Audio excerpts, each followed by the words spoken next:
Is death the end? Humankind has strived to answer this question since the birth of civilization.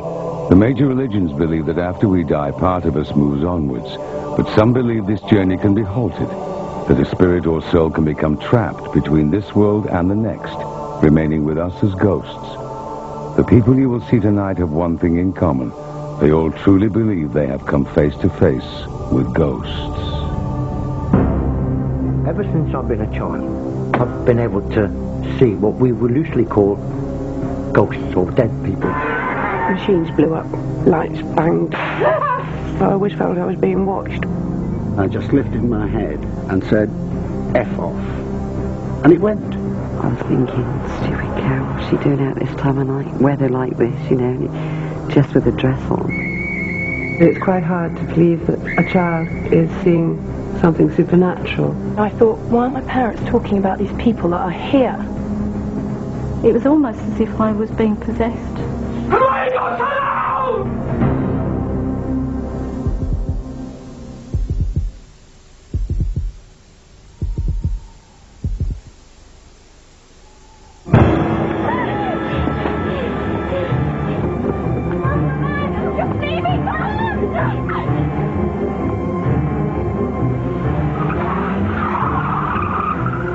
Penny never believed in ghosts.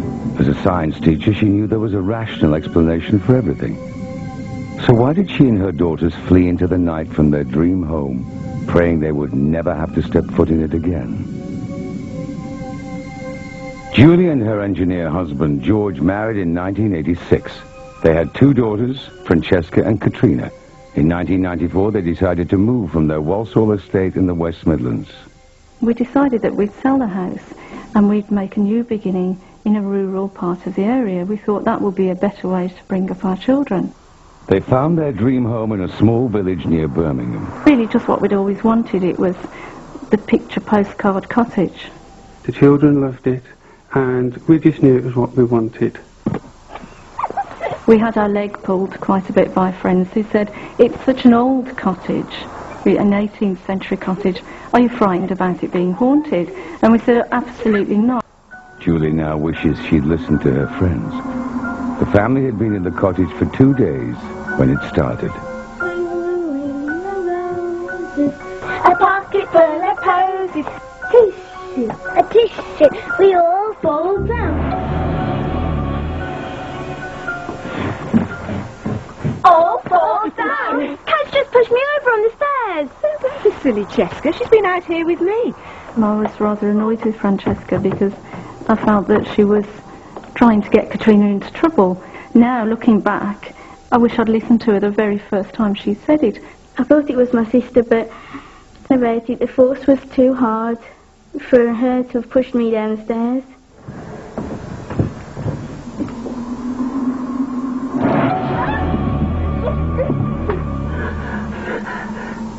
It was like an adult-sized hand that pressed on my face as I went to go up the stairs. At the same time, there was a very cold breeze coming down the stairs. When I got to the top of the stairs, none of the windows were open.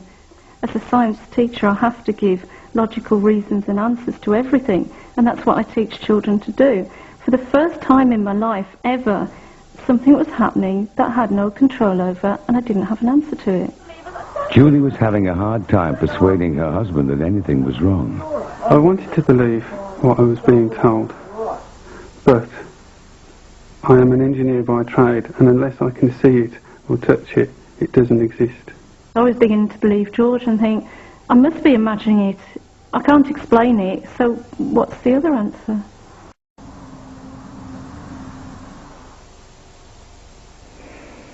George, what are you doing? It must be freezing out there.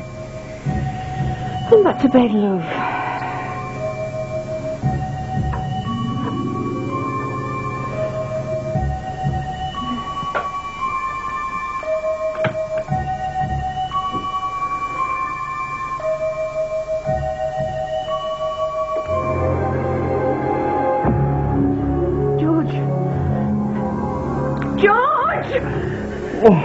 What's the matter? What is it?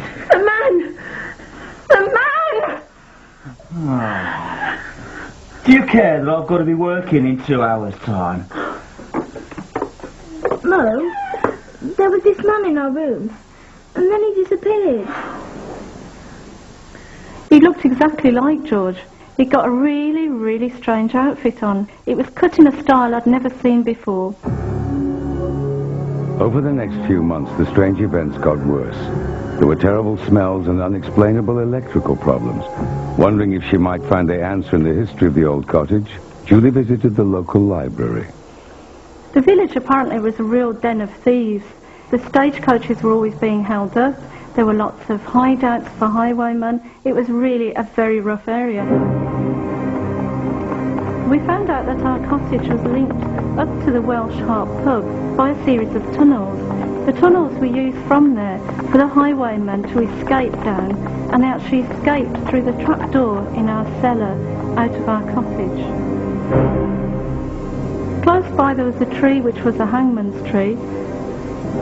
We don't know if the problems in the cottage were linked to a very vivid history or whether it was something else that was going on that we couldn't explain. But it was talking to the neighbours that produced the most chilling evidence. We found out that nobody had been in the cottage for more than 18 months. Arguments were increasing in the house due to the fact that I was being presented with all these stories. Julie started taking the girls to spend some nights at her mother's, but George was still unsympathetic. Nothing had happened to him, yet.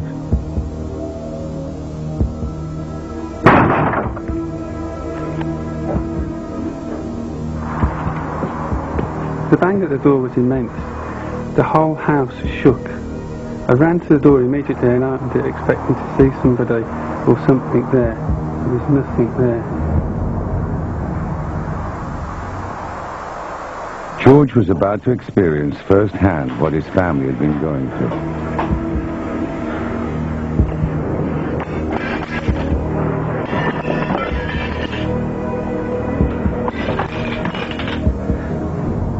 The pictures coming off the wall were probably the scariest things for me. When I looked at the back of the picture, the cord was still intact and the hook was still in the wall. How had the pictures come off? I began to feel really guilty. These things had been going on all this time and I'd been ignoring them. Then things started to take a turn for the worst, and we found that there was something going on a bit more than that, and possibly some kind of poltergeist type activity. If the Pennies did have a poltergeist, they became convinced its aim was to split the family and drive them from the house. It was as if they were playing me and George off against each other, playing the girls off against me. It was like somebody was causing downright mischief in the house. You were just like waiting for something else to happen. It was like you were sitting on a time bomb.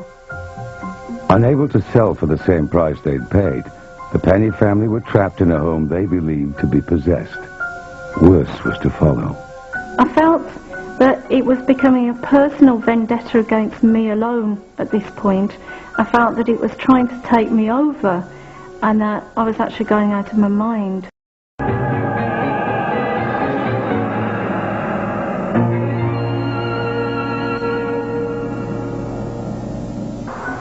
Julie found herself losing control. She felt as if she was being forced to do things against her will.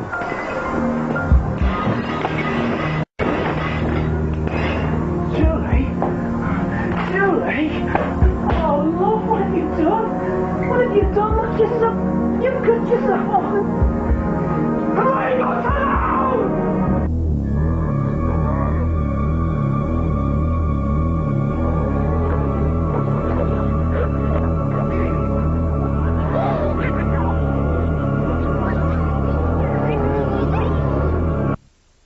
I felt almost as if I was reliving something that had happened in the past, or something was trying to relive a life through me. It was almost as if I was being possessed. When George worked night shifts, Julie and the girls often slept in the same bed for safety, but nowhere was safe anymore.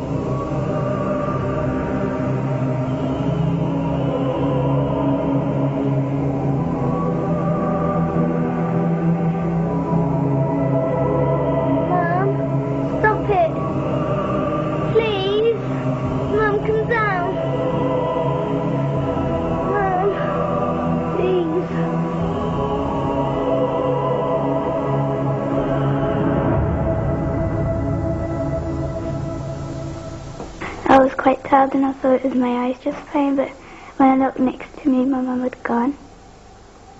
So I thought, okay, I'm not dreaming, my mum is like up there. So that's when I just started screaming. I wasn't going to put them through it anymore. I felt that we tried to fight it, we tried to have an answer to the questions. We couldn't fight back anymore. Come on, girls, hurry up! We were just going to go. That's it. If you come so quick. No, quick, guys!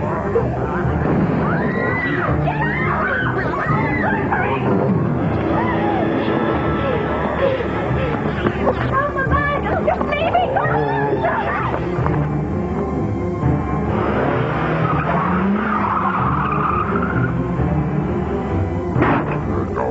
I felt as if it had won. It had beaten us. The pennies fled. It would be 2 years before things returned to normal when they moved to a quiet village in Scotland. Julie is teaching again, and the family have picked up life where they left off. Our new life in Scotland, well, it's just wonderful. And in some ways, that's been the only good thing that has come out of it. I don't think you should ever doubt your children. We tried doing at the start the thing of, oh, it's just a dream, oh, it's just a nightmare, oh, you know, it's just the wind. I don't think you should do that because you just never know just what's really going on. There have been no further problems reported in the cottage. In part 2, a dark past returns the haunted Devon woman. It came back with such a vengeance, it was 10 times worse. And does a tragic air crash hold the key to a modern-day apparition? And I thought, well, if you're going to die like that, you know, are you going to stay around and haunt the place?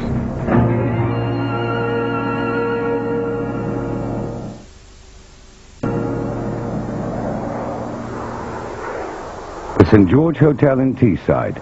Built in the 1940s, its squat brick appearance gives it away as an ex-military building. Once it was the officers' mess of RAF Middleton St. George. When the Air Force moved out in the 1960s, the base became Teesside International Airport, and the mess became a hotel. The hotel is a busy stopover for aircrew, but over the last 30 years, it's gained notoriety for being haunted.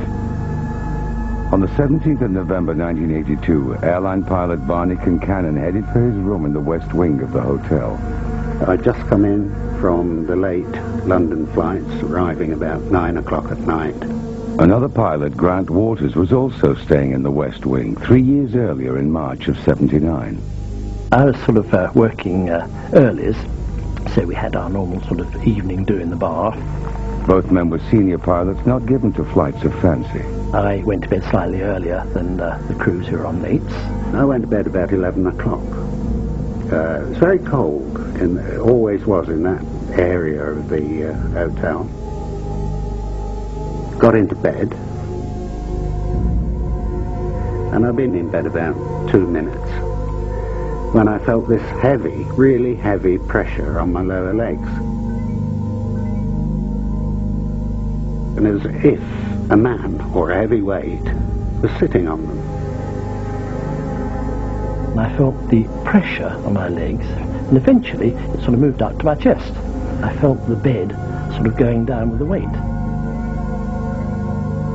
And I just lifted my head and turned it round and said, F off. And he went.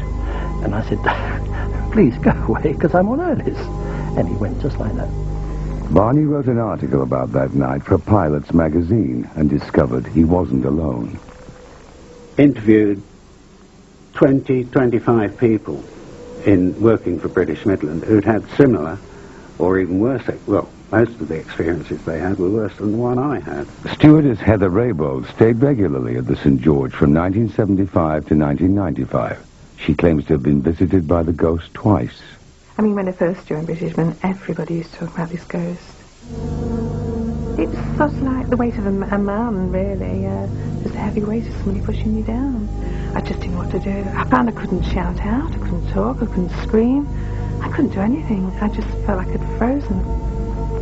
I never wanted to stay in the hotel again. I did everything I could to change my posture. One stewardess was making her way down to breakfast. She was walking down the corridor and saw this pilot. He said, good morning to him. He didn't answer. She thought, oh, he's wearing funny clothes, you know, like the old palace used to wear, the old leathers and that. And she turned round and he disappeared. He wasn't there. Could the clothing offer a clue to the ghost's identity? Barney started researching the history of the base. Somebody mentioned that a meteor had crashed into the building in the early 50s, and I did a bit of investigation into that.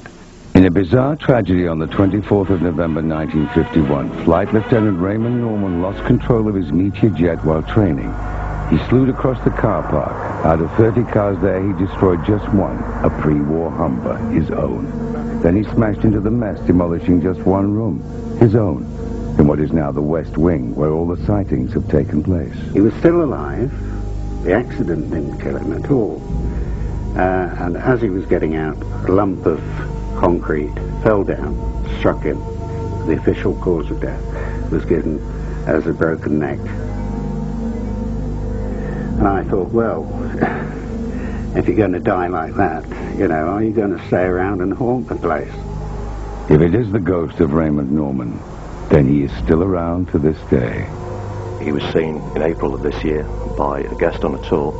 The lady woke up in the middle of the night, saw what she thought was a husband standing by the window, and turned over to find that he was actually in bed with her. We like our ghost. He doesn't interfere with us, and we take him as quite friendly. Unfortunately, he doesn't like flight crew, and in particular flight deck, and they're the ones that he has the most problem with. Some of the cabin crew, if they're asked to stay in a hotel, they used to go see it. I probably shouldn't be saying that, but they did. Whatever you think about this, I mean, this has happened to 20, 25 people, to my knowledge.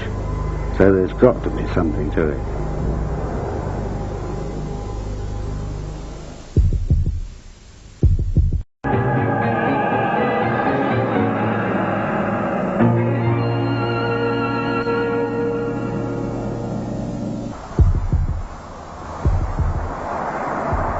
Fiona Hutchings and husband Viv live in a mobile home. Once they lived in a dream cottage until their lives were turned upside down. Their story starts over 100 years ago. One cold morning, the people of South Devon awoke to find a bizarre trail of hoofprints running across the county, made by a creature that was cloven hoof but walked on two legs. Convinced it must be the devil himself, a mob gave chase only to be beaten back by thick woods. It wouldn't be the last time the land was to hide a dark secret.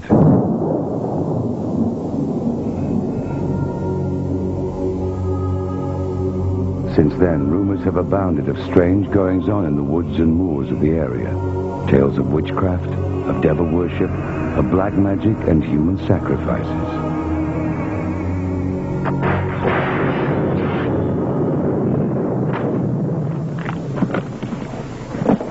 When I saw it, I thought, this is it. This is the house I'm going to live in forever. They're going to have to carry me out of here. After years of living in isolation on the Devon moors, 36-year-old nurse Fiona Hutchings had just bought her dream home, Hawthorne Cottage. It seemed to be crying for help.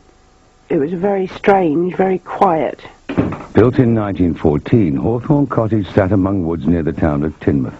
Despite the financial burden, she'd made the move to be closer to her mother, who had fallen ill. Fiona's son had recently left home, so she set about doing the place up on her own.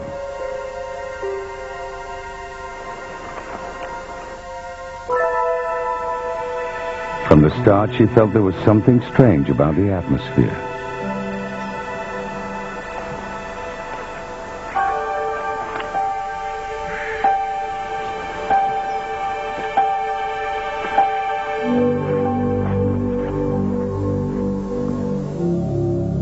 After 6 months in the cottage, Fiona's mother died, leaving her completely alone. Then she met an elderly neighbor with disturbing news about the history of the cottage.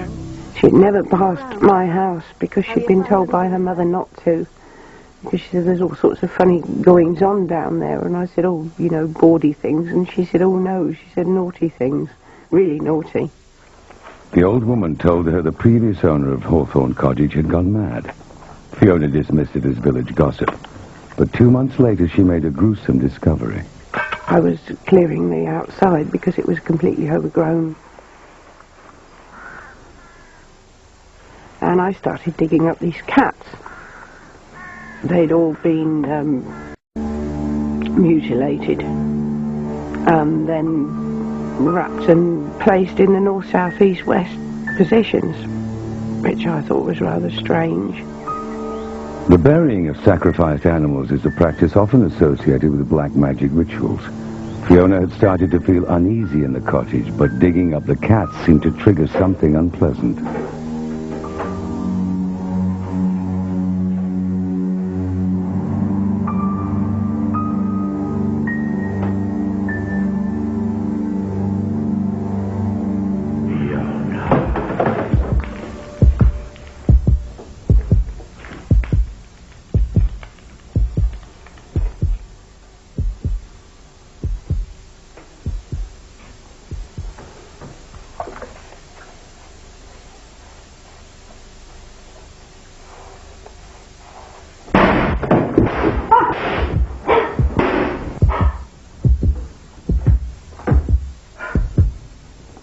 Fiona felt like Hawthorne Cottage was turning against her. I'd have unexplained electrical faults. I got through about 3 or 4 TVs. I had 2 fires that started for no reason whatsoever. Washing machine that wouldn't turn off. Microwave that blew up. 5 or 6 kettles. Fiona's sanity was being pushed to the limit. It reached breaking point one October night in 1989. I'd gone to sleep quite happily. Actually, I'd had some hot chocolate, which was one of my favourites when I couldn't sleep. And I woke up and I couldn't get off the bed.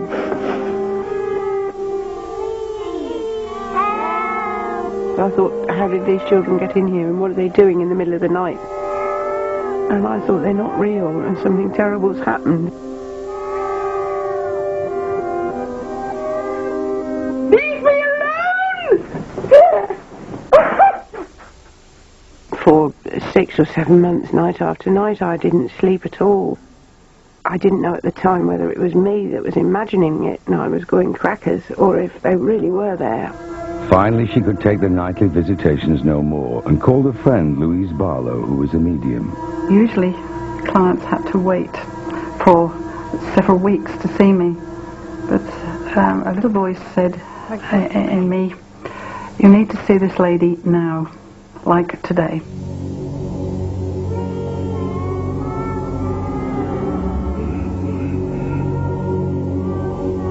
I felt that there had been black magic rituals, or rituals of some sort, where you get a group of people together and they do, they feel wonderful things, but in fact it's awful. Whether it was that house, I don't know, but it was that land. Louise felt that if Hawthorne Cottage was being haunted by events that happened on the land before it was built, then it was essential to fight back. She called in a qualified exorcist for the liberal Catholic Church in nearby Exeter. The priest who still practices today has confirmed the events. Omnis spiritus immundi. He said the children had been sacrificed, and he said it was a sort of ritual that I wouldn't wish to know about. Domine Jesu Christi. Every time he put holy water down, it was like when you throw water on a bonfire. The ash and blackness. And the smell was appalling. Little by little, the smoke disappeared.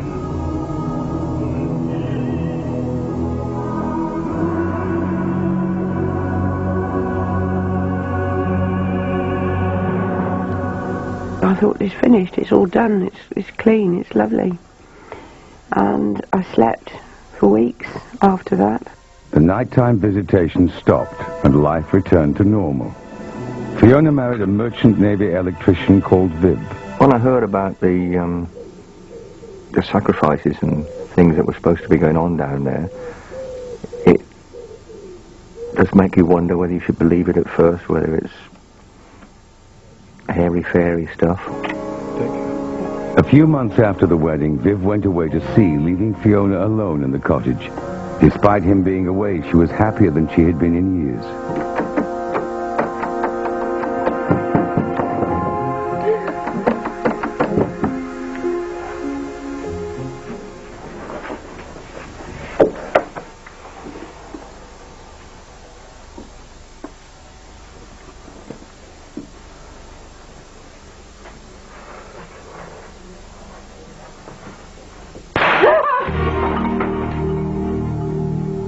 The exorcism may have got rid of the children, but Fiona now believed there was something else in the cottage.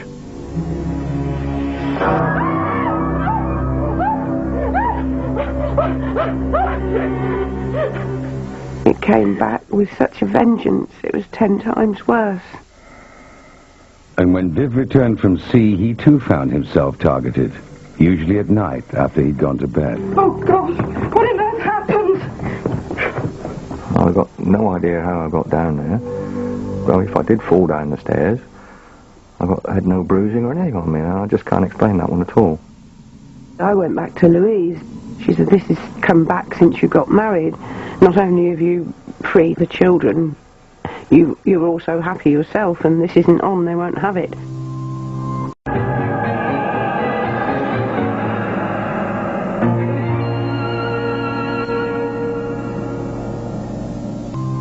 After more than a year of being terrorized, the couple were at their wits' end.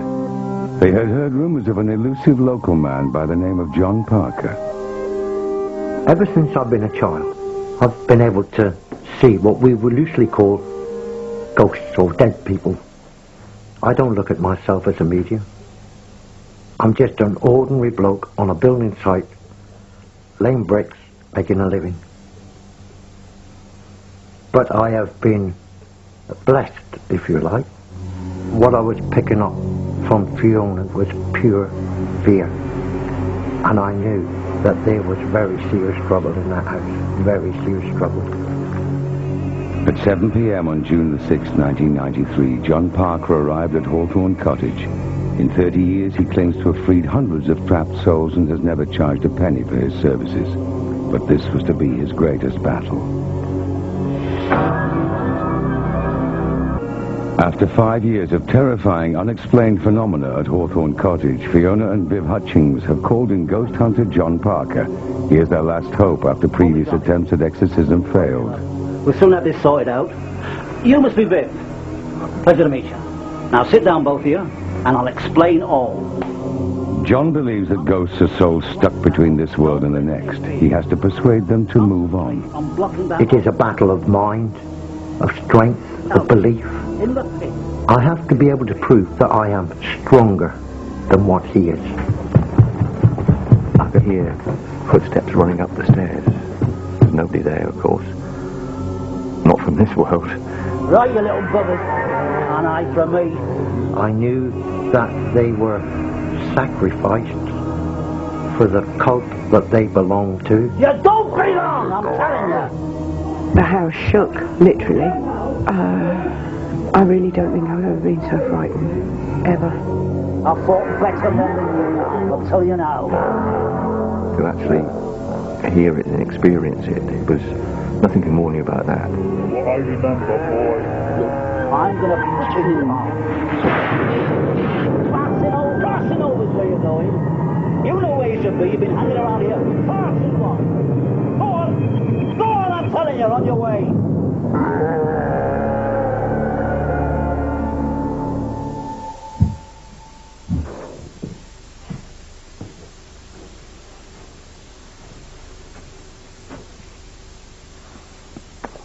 Cup of tea would be nice, my dear. It had taken John 6 long hours, but the hauntings were over. He continues his work today in the southwest, but has experienced nothing like Hawthorne Cottage before or since. This is the worst I'd ever done. Fiona and Viv finally lost the cottage in 1995 to the banks. We now live from day to day. But one thing that I'm not anymore, I'm not frightened of things that I was frightened of, because now I've seen it. That's as bad as you can get.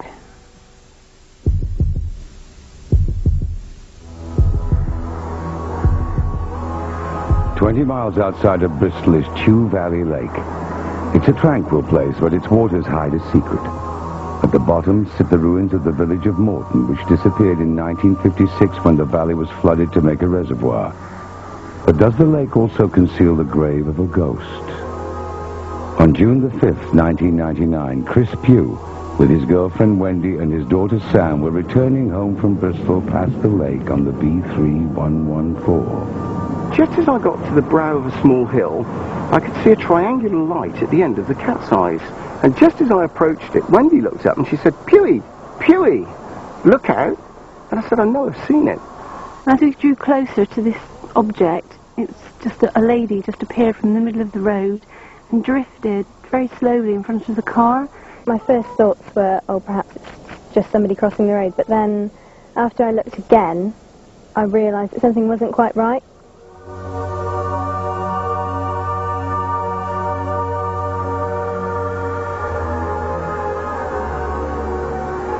I can remember distinctly that she had long, wavy hair that looked sort of greasy or even wet. I was convinced that it wasn't a human being, it was something supernatural. What is it? What could it be? And then the next thing you just think, crikey, that is a ghost. I just knew it. It wasn't until afterwards when I thought about it, I felt absolutely petrified. I didn't really know how to feel, how to handle it, I suppose. So I pulled into a small car park, into a pub just adjacent to the lake, and phoned the police, and that was quite a difficult explanation to give to them. Police searched the area but found nothing. A week later, Chris replied to an ad in the local paper asking for people who had seen strange things at the lake. A meeting at the local historical society was arranged for witnesses of the ghostly girl. There were about 12 people in total, which was amazing because all of them recorded almost the same information when asked a series of questions, yet there was no collaboration because nobody knew each other before that night. One of those who saw her was Carol Gillen. I was thinking, stupid cow, what's she doing out this time of night? Weather like this, you know, just with a dress on. That was when I realised then that she was a ghost. The hairs on the back of your neck stood out, knees turned to jelly, and held onto the sort of steering wheel, like just very slowly watching her go up the lane. I started asking around the local village where I lived if there was anybody that knew of anything about maybe a girl out on the lake road. And then I found a lady that had a book of sort of stories about neighbouring villages. I actually came across a passage in the book about a girl called Catherine Brown that lived at Stratford Mill, which now is Chew Valley Lake. And the story goes that she'd actually drowned in the moat, and she was only a young girl. So I just surmise that this is who it could have been. Catherine Brown disappeared one day at the turn of the century. The next morning she was found drowned. She'd been dead at least 24 hours. Yet her mother claimed to have seen her the previous night climbing the stairs soaking wet, at a time when she was already dead. The events have left those that saw her wondering if it is Catherine Brown retracing her steps home, a home that now lies deep under the lake. From the dresses that she was wearing, you could see that she was obviously from the turn of the century, quite a while ago, and all the little pieces of the jigsaw started to fall into place. Any evidence of Catherine Brown's mortal remains disappeared when the waters flooded the valley. Somewhere there's got to be a grave, and I would love to think that she's here. And I think until I've actually gone right to the end of the story, I won't be satisfied until I do. But I will find out. And hopefully it is Catherine Brown.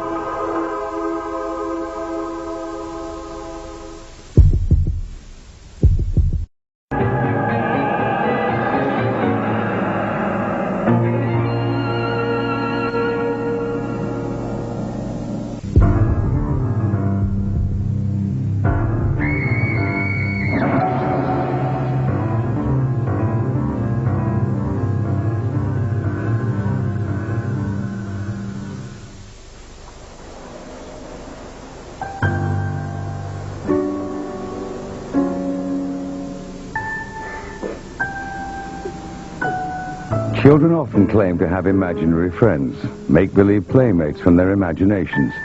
But Susanna Hodson's invisible friends didn't want to play, and she was sure they were real. This wasn't a good thing. It was actually really quite evil. Susanna is now a 20-year-old university student. At the age of 2, she moved with her family to a large Sussex manor house. From as early as she can remember, she claims to have seen people that nobody else could. Shortly after we moved there, she became quite disturbed at night. I mean, she'd have me up night after night after night for clearly no apparent reason. I'd always sleep with the light on the landing on, and I just remember waking up in the middle of the night and feeling absolutely terrified. She would talk about a man called George who actually quite frightened her. For the next few years, the young Susanna continually claimed to see the man called George and a woman called Abby. Most children forget their imaginary friends by the time they start school. Come on, Donna. Time for breakfast. But not Susanna. Before he disappears. George and Abby kept me awake again all night. Oh, you and your little friends. Do we should forget about them? Come on. It's quite hard to believe that a child of that age is seeing something supernatural. It's not something you think about. So you tend to assume that these are imaginary friends, perhaps, that she has. When I spoke about Abby and George, there was no recognition there. Oh, yeah, there was nothing, and that was quite confusing to me. Whoa! It was so real to me. Bye-bye, darling. You're going to be Daddy's good little girl. George says that I'm a bad girl. Yes, well, George isn't real, so we can forget about what he says, You're getting a little bit old for these play friends. I was, at that stage, finance director of one of the top 100 companies. I was bringing a lot of work home, had a lot of problems, business problems, and the last thing I wanted was a domestic problem, too. But the problem wasn't about to go away. Susanna became more obsessed with George and Abby. I had some very strange situations with her where she wasn't herself, in that she would come out with strange remarks. Mummy, it's Abby. Darling, this game's getting very boring. But she's right there. Make her go away. Look, there isn't anyone to make go away. You're just pathetic. I hate you, I hate you, I hate you! Susanna? I wanted Mummy to see her. The Abby I'd been talking about, and she didn't really know who she was. And that's quite disturbing for a mother. You just instinctively know that that's not your child talking. Then everything changed. Diana was to have an experience that finally convinced her that her daughter was telling the truth. Well, I do hope you've calmed down now, young lady. Donna? I would hear footsteps running and assumed that it was her. Susanna?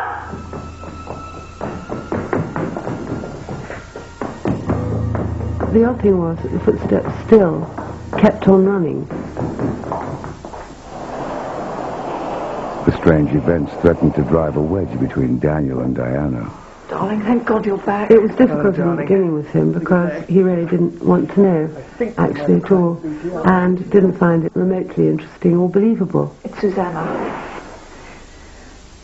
Dan, I think I believe her. It's really scaring me. Diana, I really don't need this now. You know how it is. You get home, you're pretty knackered, and immediately your wife starts in on some problem that she's had in the day.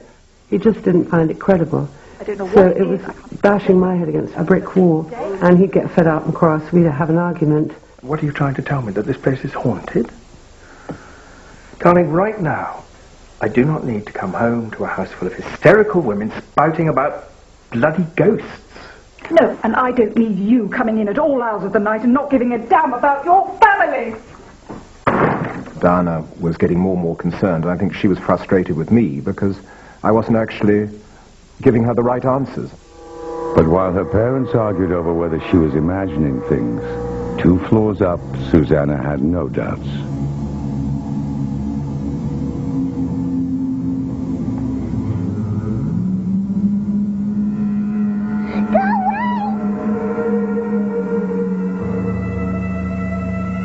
They weren't trying to befriend me. They were just these entities that were in my life. They were just there. George had sort of shaggy brown hair and dark, exhausted-looking face, sort of pasty, not a nice face at all. And Abby, she had bags under her eyes and she had straggly black hair. I was so frightened and just curling up on the landing and just sleeping there all night long. I couldn't even go down the stairs, which there was a short staircase to my parents' room. Diana was now firmly fighting in her daughter's corner. I felt that it was bullying my young. And I would actually get quite angry. I would actually verbalize that sometimes when I was alone and no one was listening. You've had your life. Why didn't you just bugger off? Go on, go to hell! You feel somewhat impotent because you don't really know quite what to do or understand how the whole situation is working.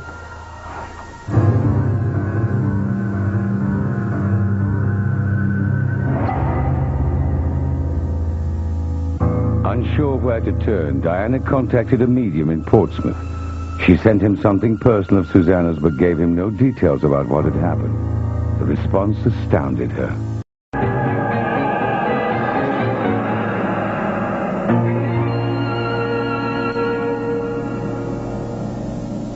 He said there are presences in your house.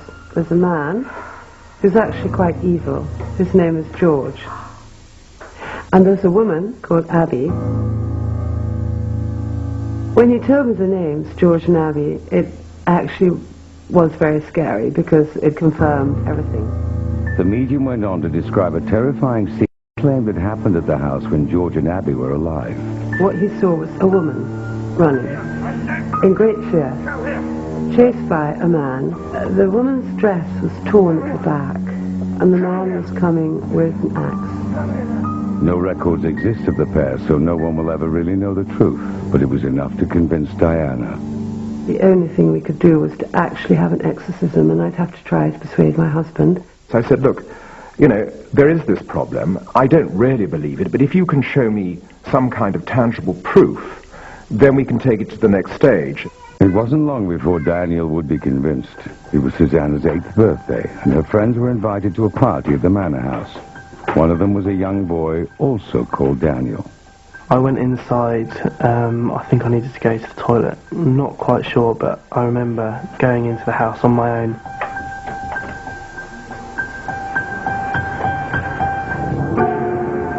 An old lady dressed in black. She was very authoritative. She did not want me to go past her. I just felt very uneasy, very scared. I just wanted to get out as soon as possible. When we found this little boy, Daniel, he was screaming his head off. He was standing there by himself, and he was clearly very scared. Now I'm older, when I look back on it, it all seems very, very strange. I am convinced, though, that I saw a ghost. It was what Diana had been looking for. Someone other than Susanna seeing a ghost in the house. I began to realize we really did have something very difficult on our hands. And I think anyone who has any belief in the metaphysical and any belief in an almighty recognizes that there are things out there that you can't put your finger on. And I began to realize that this fell into that category, and we had to do something about it. The Hodsons called in the church, who eventually sent a minister to exorcise the house. One very bright July day, but surreal it was, I came back from work at lunchtime, and the children were dispatched with the mother's help, and Diana and I and this exorcist went through the process. He didn't look like Max von Sydow. It wasn't quite as dramatic as that, but it was very interesting. At the exact moment the exorcism ended, unprompted, Susanna said something remarkable. George and Abby have gone to heaven.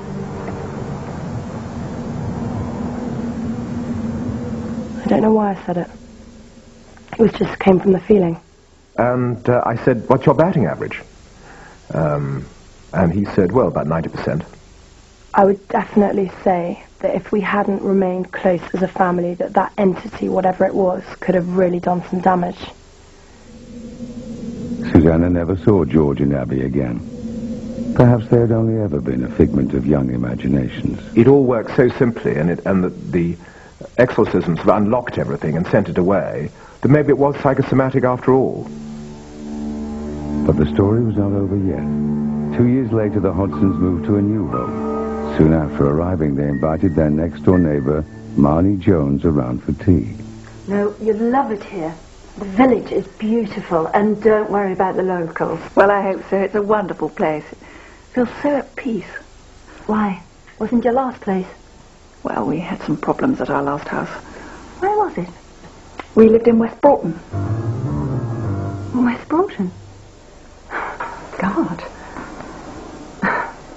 I used to live there. That's amazing. For we lived in the manor house. You know, by the church.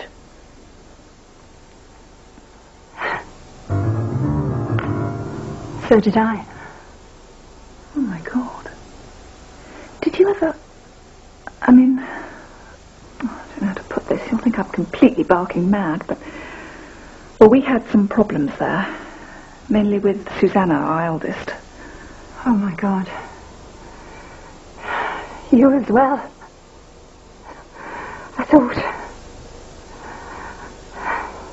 I thought it was only us. In 1965, Marnie was a 5-year-old girl living in the same house as the Hodsons. She has nothing but terrifying memories of the place. I was too frightened to go and find anybody to tell them how scared I was. The feeling of being strangled, you could actually feel the fingers coming around your throat. The name George had a very strong ring to it. I think that there were other entities there, but George is the only name that I have. As soon as your foot got on the top staircase, you had to fly. You had no fear about falling or slipping, because that was absolutely nothing compared to what was coming after you. The thing which really proves it was that we bumped into someone in 1,000,000 to 1 chance who'd actually lived in the house quite independently and had had problems with it. It still brings the hairs up on the back of your neck. There's no other way to describe it. It's a pure fear.